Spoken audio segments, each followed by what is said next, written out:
یہ مسائل ہیں جو نجاستوں کے متعلق ہیں، جن کو مصنف رحمہ اللہ نے تجنیس میں ذکر نہیں کیا. بات سمجھیا؟ پہلا مسئلہ غسالہ سے شروع ہو رہا ہے. کہاں سے؟ ات نشان لو جلدی نال جی. مسئلہ سمجھو. دھویا مولوی سعود نے کپڑا، پھر قطرے گرے اس سے کسی شے پر، تو وہ شے نجس ہوئی یا نہ ہوئی؟ کپڑا نجس دھویا، پاک نہیں، پاک کی تو بات نہیں. سنیں، اگر نچوڑا ہے سعود نے اس کپڑے کو تیسری مرتبہ میں، حتیٰ کہ ہو گیا کپڑا ایسی حالت کے ساتھ کہ اگر نچوڑے سعود اس کپڑے کو تو نہیں نکلیں گے اس کپڑے کے، نکلے گی اس کپڑے سے کوئی شے.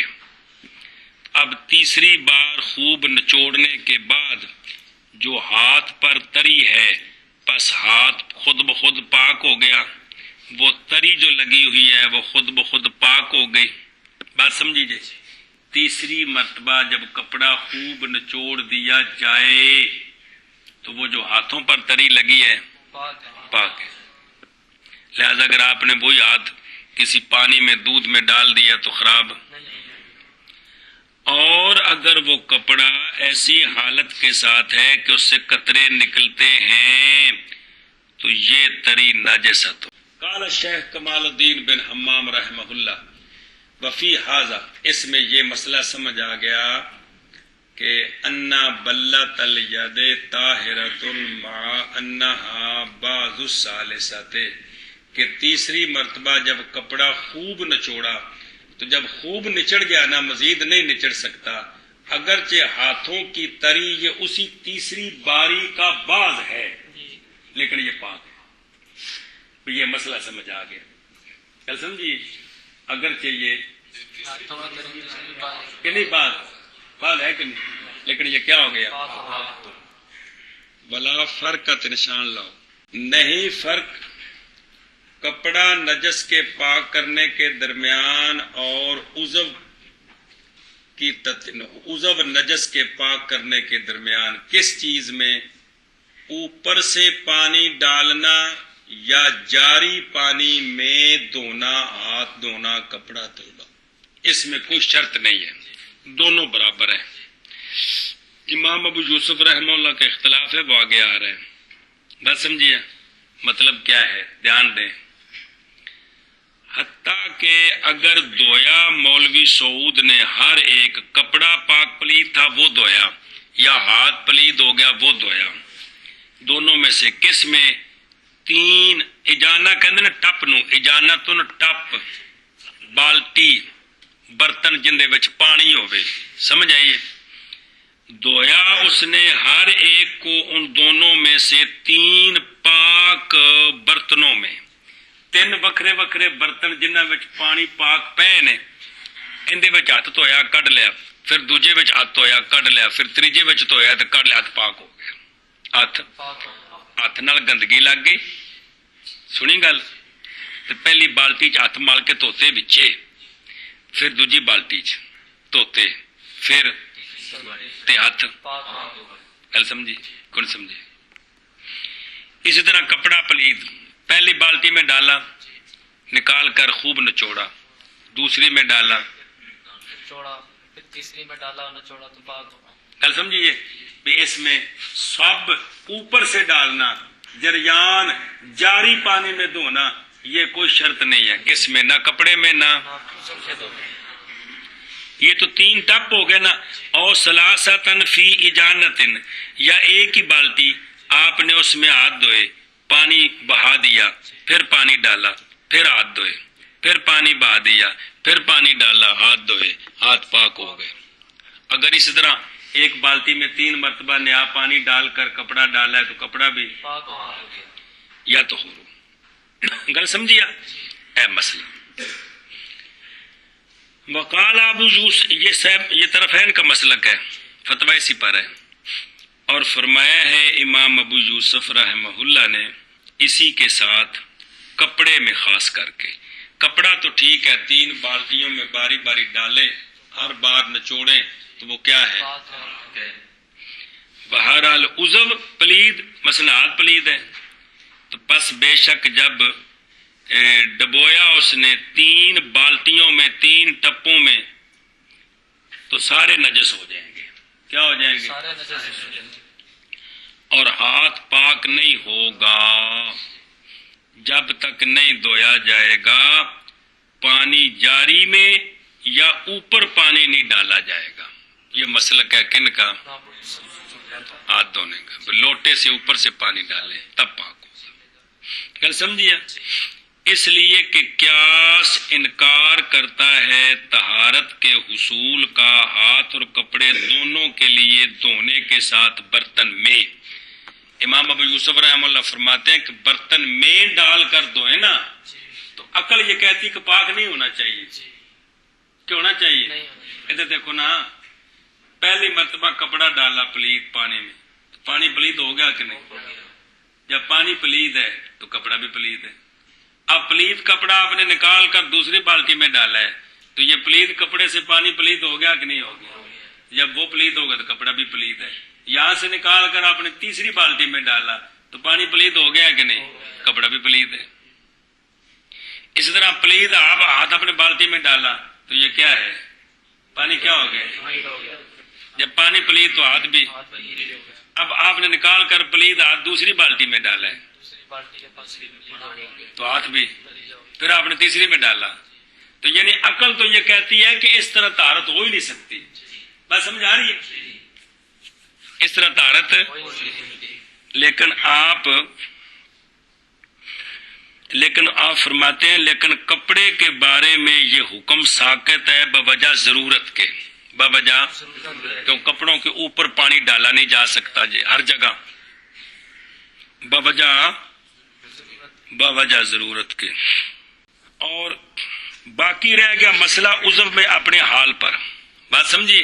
لہذا ہاتھ وغیرہ جو ہیں اس طرح نہیں دھوئے جائیں گے، اوپر پانی ڈالا جائے گا، اوپر پانی ڈالا جائے گا. ایک مسئلہ اور ہے، آپ کے پاس 4 کپڑے ہیں پلید، آپ نے ایک کو بالٹی میں ڈالا، نکالا نچوڑا، دوسرا اسی بالٹی میں ڈالا، تیسرا چوتھا، پھر دوسری بالٹی میں، پھر تیسری میں. اس طرح جو پہلا ہے وہ تو پاک ہو جائے گا، باقی نہیں ہوں گے. یہ ذہن میں رکھیں جی، اس لیے کہ وہ پہلے ڈالنے سے سارے پانی اگلے پلید ہوتے جا رہے ہیں، وہ پاک پانیوں میں نہیں ڈالے جا رہے جی. لیکن اکثر گھروں میں ہوتا ہے اسی طرح یہ جی. سمجھائیے جی. شیخ کمال الدین فرماتے ہیں یہ جو امام ابو یوسف رحمہ اللہ کا مسئلہ ہے، بھی فرماتے ہیں کپڑے میں ضرورت ہے. فرماتے ہیں یہ بات پھر اس مسئلے تک پہنچاتی ہے کہ اگر کپڑے میں درم کا اندازہ یا درم سے کم اگر نجس لگی ہوئی ہے تو پھر آپ اس کپڑے کو پاک کرنے کے لیے ٹب میں ڈالنے کی اجازت نہیں دیں گے، اس لیے کہ درم یا درم سے کم کی تو ضرورت نہیں ہے، معاف ہے نا. تو جب ضرورت نہیں ہے تو پھر اس کو ٹب میں ڈال کر پاک نہیں کیا جا سکتا. لیکن اس پر رد بھی کرتے ہیں، کہتے ہیں نہیں، درم ہو تو دھونا واجب ہے، درم سے کم ہو دھونا سنت ہے. تو جس طرح فرض کو پورا کرنا ہماری ضرورت ہے، واجب کو پورا کرنا، سنت کو پورا کرنا بھی ہماری ضرورت ہے جی. تو لہذا بھئی کپڑا خواہ تھوڑا پلید ہو یا زیادہ ہو، یعنی دھونا فرض ہے، دھونا واجب ہے، دھونا سنت ہے، بہر صورت پانی میں ڈال کر تینوں میں نچوڑ کر اس کو صاف کر سکتے ہیں. غاسلت نشان لا، جلدی کر، جلدی شب منٹ لا. مسئلہ جی دھویا، بڑا عجیب مسئلہ ہے. دھویا خون کی نجاست کو مثلا بول کے ساتھ، کپڑے تے خون لگے تے پیشاب اتے پا کے نہ تے مل مل کے خون وچوں کٹ دیتا ہے، حتیٰ کہ زائل ہو گیا خون کا اثر. یہ پیشاب سپرٹ نالوں تیز ہوندا ہے جی، خون کا اثر زائل ہو گیا. آیا کیا حکم کیا جا سکتا ہے خون کی نجاست کے زوال کا کہ اب کپڑا بول کی وجہ سے نجس ہے اور خون والی نجاست ختم ہو گئی ہے؟ کیا یہ حکم کر سکتے ہیں کہ نہیں؟ بات سمجھی؟ یہ ایک مسئلہ ہے.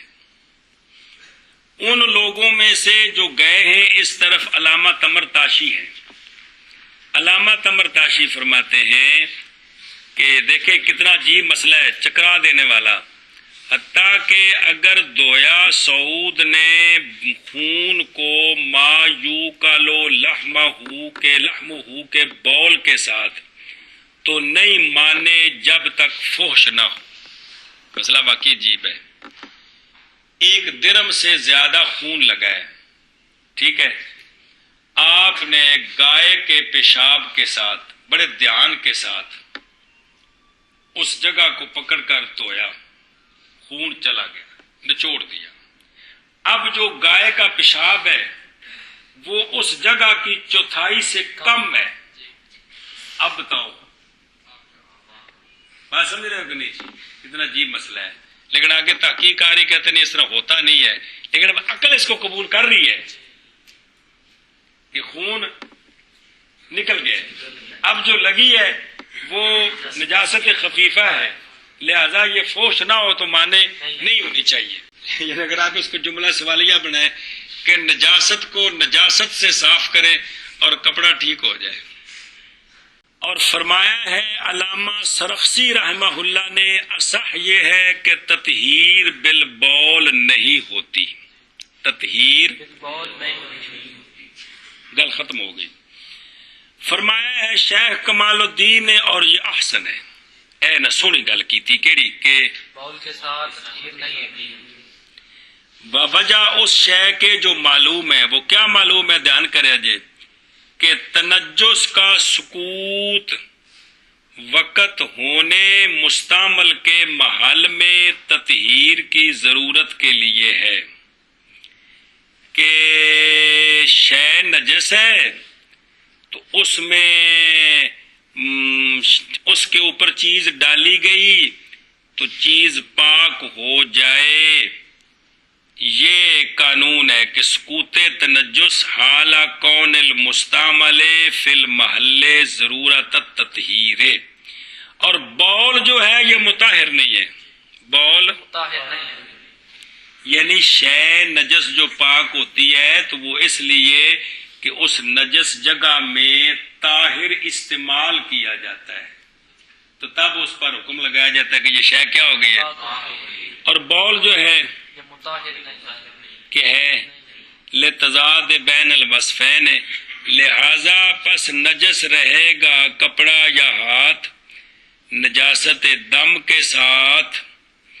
پس نہیں زیادہ کیا کپڑے کو، زیادہ ہوا کپڑا اس کے ساتھ مگر ازرو شر کے، یعنی مزید گندا ہو گئے. خون بھی چاہیے تے بول بھی چاہیے.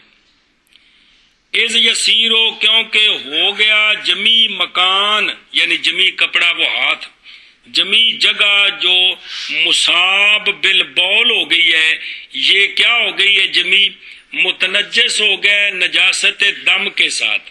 اگرچہ باقی نہیں، نظر نہیں آ رہا، لیکن خون بھی باقی ہے، اتے مزید بول بھی نہ رل گئے. گل سمجھیا؟ قال فی الکتاب، یعنی ہدایہ اشارۃ الی مختر نہ ہو، کیونکہ ہدایہ شریف میں یہ لفظ ہیں باب کل ماء طاہر، کہ ہر مائع طاہر کے ساتھ نجاست کا ازالہ ہو. تو مائع طاہر سے نکال دیا کس کو؟ مائع نجس کو. تو لہذا بول سے شے پاک نہیں ہوگی. انتہا. نشان لا کے تنجسا. مولوی سعود کی کے کپڑے کی ایک طرف نجس ہو گئی، رومال کی ایک طرف نجس ہو گئی، پس بھول گیا مولوی سعود کے کس کونے پر وہ پیشاب کا قطرہ لگا تھا. سمجھائی؟ اور درم سے زیادہ تو وہ جگہ اس کو زہر اندر نشان ہوئے تو پھر توازے ہوئے نا تے او کی ہوئے پیشاب لگ گئے تے سکڑے تو بعد نظر آؤں. کپڑے کی طرف نجس ہو گئی، پس بندہ بھول گیا، پس اس نے دھویا ایک طرف کو کپڑے سے تحری کر کے، کوشش کر کے، ایک کونا معلوم ہوتا ہے، یا بغیر تحری کے کوئی کونا پکڑ کر دھو دیا، تو آیا یہ کپڑا پاک ہوا کہ نہیں؟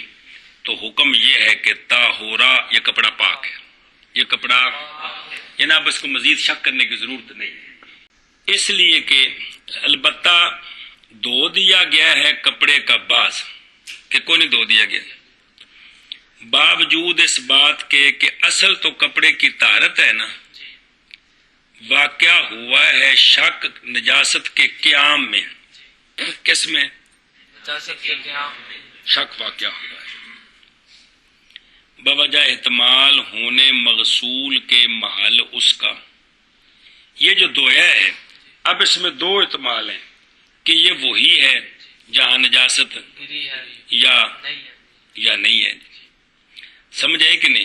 تو لہذا فلا یقدا بن نجاست بالشک، اب شک پڑ گیا ہے اس بات میں، کس بات میں؟ سمجھیے، ہو سکتا ہے یہ وہی ہو سکتا ہے یہ نہ ہو، تو لہذا شک کے ساتھ کپڑے کی نجاست کا حکم جاری نہیں کرے گے۔ اوردہ الاسبجابی فی شرح جامع صغیر الی آخرہ، اگے چلو وفی الخلاصہ تے پہنچ گئے، وفی الخلاصہ تے، خلاصہ میں مسئلہ پچھلے مسئلے نے جوڑ کے لمبا چل رہا پہلے، خلاصہ میں مسئلہ ہے بعد ذکر کرنے کپڑے کے کہ یہ جو کپڑا اس کا ایک جانب نجس تھی اور اس نے اس کو اس شک میں بھول گیا کون سی تھی، تو پھر اس نے ایک طرف دھو لی، اور سارا دھو لے پھر تو پریشانی کوئی نہیں ہے نا، لیکن کیا کیا اس نے ایک طرف دھوئی، تو پس اگر نمازیں پڑھی اس نے اس کپڑے کے ساتھ، پھر ظاہر ہو گئی نجاست طرف آخر میں، تو واجب ہے اعادہ ما صلی کا، بات سمجھیے، انتہا کی مسئلہ 10 کپڑا، مسئلہ یہ ہے کہ اس نے کپڑے کی ایک جانب دھو دی، پھر اس نے نمازیں پڑھی، کس کپڑے کی ایک جانب دھو دی؟ جس کی ایک طرف نجس ہوئی اور بھول گیا، 10 سارے بول پو کپڑے کی ایک جانب نجس ہوئی، اس نے ایک جانب دھو دی، اور نجس ہوئی تو فناسے یا ہو تو اصل تل تو سارا فناسے یا وہ بھول گیا کہ کون سی جگہ نجس ہوئی ہے، تو اس نے کوشش کر کے دھو دی، تو اب اس نے اسی کپڑے کے ساتھ نمازیں پڑھی، نمازیں پڑھنے کے بعد دوسری جانب سے نجاست ظاہر ہوگی، تو اب جو اس نے مطلب ہے کہ انہوں پتہ لگ گیا بھی اے کونا سی خراب، میں تو ذہن چ رکھیا سی بھی اوتھے جتھے او رتا ڈورا ہے نا اوتھے، تو اس وقت بھول گیا، تو یہ تو آ جگہ سے میں تو بھول گیا، میں تو نشان بھی لایا سی، یہ مطلب ظاہر ہوندا ہے۔ وفی ظہیریہ تے نظر آ رہے ہیں، ظہیریہ کے اندر یہ مسئلہ ہے کہ کپڑا اس میں نجاست ہے، نہیں پتا نجاست کی جگہ کا، تو سارا دھو دیا جائے، سارا دھو دیا جائے۔ شیخ کمال الدین رحمہ اللہ نے فرمایا ہے وَهُوَ الْإِحْتِيَاطُ، یہ احتیاط ہے، یہ اگے جڑی عبارت چل رہی ہے نا وَذَلِكَ التَّعْلِيلُ سے، یہ اصل میں سوال اٹھا رہے ہیں، لمبی عبارت خلاصہ اس کا دھیان کریں، سوال یہ اٹھا رہے ہیں کہ کپڑے کی طرف نجس ہو گئی ہے، یقین ہے، کپڑے کی طرف نجس ہو گئی ہے، یقین ہے، جزی یہی چل رہی ہے نا کہ اس کی ایک طرف نجس ہو گئی، یقیناً دھویا ہے، جو طرف دھوئی ہے یقین نہیں ہے کہ یہ وہی ہے، کہ یقین ہے نہیں بھول جو گئی، اب دھونے سے یہ شک پیدا ہوا کہ شاید یہ طرف وہی ہے یا اور ہے، یہ شک پیدا ہوا کہ یہ طرف وہی ہے جہاں نجاست لگی جائے، یہ اور ہے، یقین ہے کہ ایک طرف نجس ہوئی ہے، جب دھویا تو یہ شک پڑ گیا کہ شاید یہ طرف وہی ہے یا اور ہے، تو قانون ہے کہ یقین شک سے زائل نہیں ہوتا، یقین شک سے ظاہر تو یہاں کیسے یہ حکم لگا دیا کہ یہ کپڑا پاک ہے؟ یہ سوال ہے اصل میں، یہ لمبا سوال ہے سارا جی، راجہ کی سوال ہے بڑا 10 کا، سوال یہ ہے اس بات میں یقین ہے کہ کپڑے کی ایک طرف پر نجاست لگی ہے اور بھول گئی. جی، اور وہ بھول گیا اب کس طرح تن پہ لگی ہے، اور اس نے کپڑے کے کسی ایک کونے کو دھو لیا. یہ جو دھونا ہے یہ یقین کے ساتھ نہیں ہے کہ نا دھونے سے دو احتمال پیدا ہو گئے. پیدا ہوئے کیا؟ کہ یہ وہی جگہ ہے جہاں نجاست لگی تھی جو میں نے دھوئی ہے، یا یہ اور کوئی جگہ ہے. اور نجاست والی میں نے نہیں دھوئی. تو یہ شک کے ساتھ اس میں یہ شک ہے یعنی نجاست یہ کپڑا پاک ہوا کہ نہیں اس میں شک پڑ گیا، اور پہلے یقین تھا کہ قانون یہ ہے، حالانکہ اس کپڑے پر حکم لگا دیا ہے کہ طاہرہ پڑھے نا. یہ سوال ہے، گل سمجھیے. اگلے صفحے تے چلو، او اگلے صفحے دوجی لائن اتے فل اصل فی ہے، نظر ہے. بڑی ضروری گل. شک کی دو قسمیں ہوتی ہیں. کس کی؟ ایک شک طاری ہوتا ہے یقین کے اوپر، ایک شک طاری ہوتا ہے یقین کے اوپر، یعنی حاصل ہوتا ہے امر خارج کے ساتھ اس یقین سے. ایک و شک تارن بل یقین ہے، ایک شک ہے طاری ہوتا ہے یقین کے اوپر، ایک شک طاری ہوتا ہے یقین کے ساتھ، یعنی بے معارضات دلیل مع دلیل آخر. اول جو ہے نا، اول کہ جو شک یقین کے اوپر طاری ہوتا ہے یہ یقین کو زائل نہیں کرتا. یہ یقین کو ظاہر نہیں کرتا. کل سمجھی کہ جو شک یقین کے اوپر طاری ہوتا ہے یہ یقین کو ظاہر نہیں کرتا. آپ کو یقین ہے کہ میں نے وضو کیا، اب اس یقین کے اوپر شک پڑا کہ وضو شاید ٹوٹا ہے کہ نہیں، تو یہ شک یقین کو ظاہر نہیں کرے گا. نہیں کرتا. کل سمجھیے. دوسرا جو شک ہے جو طاری ہوتا ہے یقین کے ساتھ، کیا مطلب؟ یعنی دلیل مع دلیل آخر. یہ شک یقین کو یقین ہونے سے نکال دیتا ہے. یہ شک یقین کو یقین ہونے سے نکال دیتا ہے. بس سمجھی. ادھر آج سبق دا اہم مسئلہ جی جس طرح یہاں ہے دیکھیں، یہ تو پہلے یقین تھا کہ کپڑا نجس ہے. جب ایک کونا دھویا تو اب وہ یقین نہیں رہا. غور کریں، جب ایک کونا دھویا اب یقین نہیں رہا کہ نجس ہے یا نہیں، کہ یقیناً ناپاک ہے، یقین نہیں رہا. اس لیے کہ اس کونا دھونے سے دو احتمال پیدا ہو گئے. اگر یہ وہی کونا ہے تو یقیناً پاک ہے، اگر یہ وہ نہیں ہے تو یقیناً ناپاک ہے. تو یہ شک یقین کے ساتھ طاری ہوا ہے، یعنی دلیل آخر ہے جو معارض آ گئی اس کے. تو یہ جو شک ہے یہ یقین کو شک سے، یقین کو یقین سے نکال دیتا ہے. غور کرو اس طرح، غور فرماؤ نا کہ جس نے کونا دھوتا ہے یہ یقین ہے کہ کپڑا ناپاک ہے، نہیں بلکہ شک پہ گئے. اگر یہ کونا وہ ہے تو کی ہو گیا؟ یقیناً پاک ہو گیا، یہ وہ نہیں. یقیناً ناپاک ہے. تو ہر شک جو یقین کے اوپر طاری ہوتا ہے وہ یہ نہیں ہے کہ وہ یقین کا کچھ نہیں بگاڑتا. اگر شک یقین کے اوپر طاری ہو، جیسے میں نے مثال دی ہے، تو وہ یقین کو زائل نہیں کرتا. اگر ایک شے کا یقین ہے اور شک پڑ گیا دلیل معارض سے کہ یہ اب شک رہا کہ نہیں، تو یہ شک اس یقین کو شک سے نکال کر شک میں داخل کر دیتا ہے. جیسا کہ یہاں ہے، جیسا کہ اب چونکہ شک پڑ گیا کس کا، اور چونکہ اصل میں کپڑا پاک ہوتا ہے، اب شک ہے کہ ناپاک ہے کہ پاک ہے. تو جو اصل ہے کیا پاک ہے، اب شک ہے کہ پاک ہے کہ ناپاک ہے. تو یہ شک اس اصل پر طاری ہوگا، اس لیے اس کا اعتبار نہیں ہوگا، تو کپڑا پاک ہو جائے. تو شک کی دو قسمیں، ایک شک یہ ہے کہ یقین ہے، یقین کے اوپر شک واقع ہو تو یہ یقین کو زائل نہیں کرتا، ایک ہے کہ ایک شے میں یقین ہے پھر دلیل اس کے معارض پائی گئی، تو یہ جو دلیل معارض ہے یہ اس یقین کو شک میں بدل دیتے یقین کو شک میں بدل دیتی۔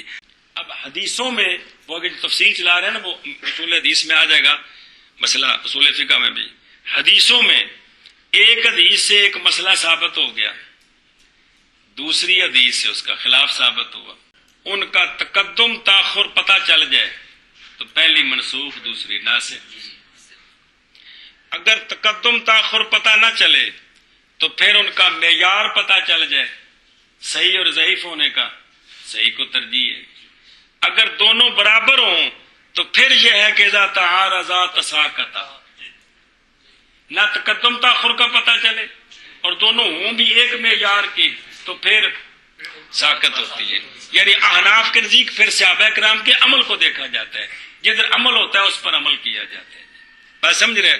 تو یہ ہے وہ بات چیز۔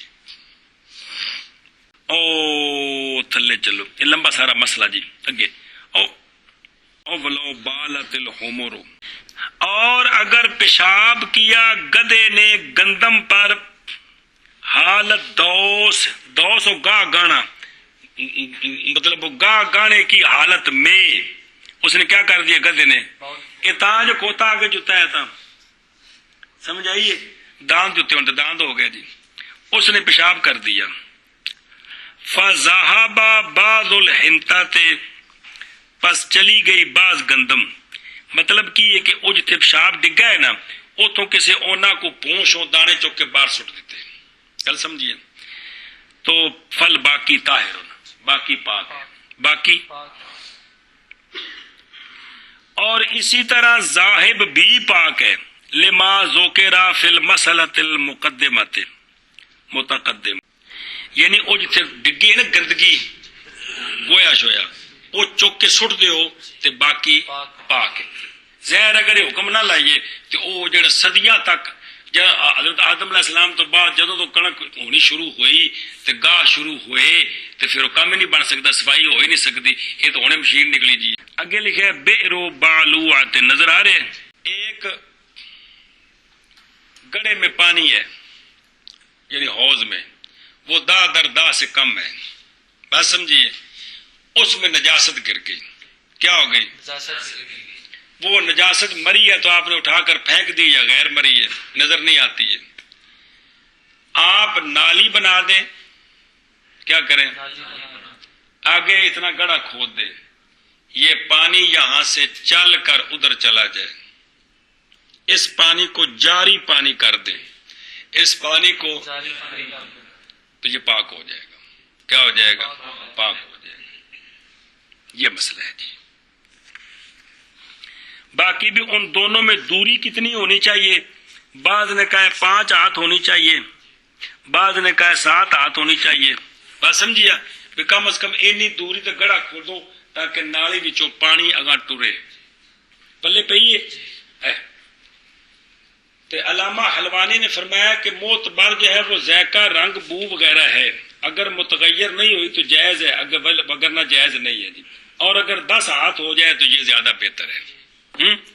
یہ وہ 2 یعنی گڑے میں پانی ہے نجس ہو گیا تو اس سے نچلی جانب گڑا کھودیں، نالی بنا دیں، وہ سارا پانی نالی کے ذریعے چل کر ادھر آ جائے تو کیا ہو جائے گا؟ مسئلہ تودع، نظر آئے، وضو کیا مولوی سعود نے اور چلا تختیوں پر جو بچھائی ہوئی ہے، بعد چلنے مولوی احسن کے، بعد چلنے اس بندے کے کہ جس کے پاؤں میں گندگی تھی، انہاں پھٹیاں تے ایک بندہ پہلوں چلے ہے جن دے پیراں نال گندگی لگی سی، ان دے چلنے تو بعد وضو کر کے مولوی سعود گلے پیر ننگا پھٹیاں تے ٹریا، آیا ان دے پیر پلیت ہوئے کہ کوئی نہیں، تو لا یحکمو بے نجاسات رجلہ ما لم یعلم انہ وضع رجلہ علی موضعہ، جب تک یہ تسلی نہ ہو کہ اس نے اس جگہ پاؤں رکھا ہے جہاں اس نے رکھا تھا، اور اگر ان کے پیروں نال گویا ملیا وہ تو نظر آ رہا ہے نا، یہ نہیں ہے، انہیں پیشاب نال ان کے پیر بھیجے نے یا پلیت پانی نال پیر بھیجے نے تے اے اتوں ٹر گیا تے تھان بھی سک گئی، پھٹے سک گئے. سکن پھٹا پاک نہیں ہوں، یاد پتہ ہے کون کی ہو جاتا ہے، دھونا پہنتا ہے. یعنی نجاست نظر نہیں آ رہی، خشک ہو گئی. اے بندہ وضو کر کے ننگے پیر اتنے ٹریا انہاں پھٹیاں تے آیا ان دے پیر نجس نہیں ہوئے تے جب تک اے تسلی نہ ہوئے کہ انہیں اتھے پیر رکھیا جتھے انہیں رکھیا ہے اس وقت تک نجس نہیں ہون گے. گل سمجھیا؟ اور جے نظر آ گا پھر تو واضح ہونا، پھر کیڑی پریشانی ہے یار. اور اسی کی مثل مسئلہ ہے چلنا حمام کے پانی میں نہیں نجس کرتا جب تک نہ معلوم ہو یہ بات کہ غسالہ نجس ہے. حمام میں جو پانی پڑا ہے اگر پتا ہو کہ جو بندہ پہلے نہا کر گیا ہے وہ اس کے وجود پر کوئی گندگی چیز گندی ملی ہوئی تھی، یہ گندا پانی ہے، جب تک یہ معلوم نہ ہو اگر کوئی بندہ حمام کے پانی پر ننگے پاؤں چلے تو وہ پاؤں نجس نہیں ہوں گے، پاؤں نجس نہیں ہوں گے. اور یا اپنے باتھ روم نہیں ہے یا غسل خانے انہاں وچ جب تک یہ نہ پتا ہوئے کہ بھی گند ہے اس وقت تک کوئی بندہ ننگے پیر بڑھ جائے تو باہر آوے تو پیر خام خواہ دھونے کو فرض نہیں ہو جاندے جی. گل سمجھی؟ اے مطلب ہے. باقی جڑا پانی ویسے ڈلیا جی تو لہذا کرو پیروں نال لگ گیا تو پیر نجس، اے مطلب. جلد الحیۃ سانپ کا چمڑا نماز کو مانے ہے جبکہ زیادہ ہو درم پر، اگرچہ سانپ کو ذبح کیا گیا ہو، اس لیے کہ سانپ کا چمڑا دباغت کا حامل نہیں ہے، پڑھ چکے ہو، تاکہ زکوٰۃ کو قائم مقام دباغت کے کیا جائے. جن کا چمڑا دباغت کو قبول کرتا ہے نا انہی کا ذبح قائم مقام دباغت کے ہوتا ہے. تو چونکہ اس کا چمڑا ہے وہ دباغت کا قبول نہیں کرتا، پڑھ چکے ہو، لہذا اگر اس کو ذبح کر دیا گیا تو اس کا چمڑا قائم مقام دباغت کے نہیں ہوگا. سمجھائیے؟ یعنی اگر دباغت کریں تب بھی یا ذبح کریں تب بھی اس کا چمڑا اگر درم سے زیادہ بندے کے پاس ہو تو کیا ہے؟ یہ کیا ہے؟ مانے اصلاح. اور اصح یہ ہے کہ حیا کی قمیص پاک ہوتی ہے. قمیص کون سی ہوتی ہے؟ وہ جو کنج لاند ہے نا اتوں، وہ فقہا فرماتے ہیں وہ پاک. تو سانپ کی جو قمیص ہے وہ پاک ہے. اصح یہ ہے کہ وہ پاک ہے. بعض نے کہا ہے نہیں، لیکن اصح یہ ہے کہ وہ پاک ہے.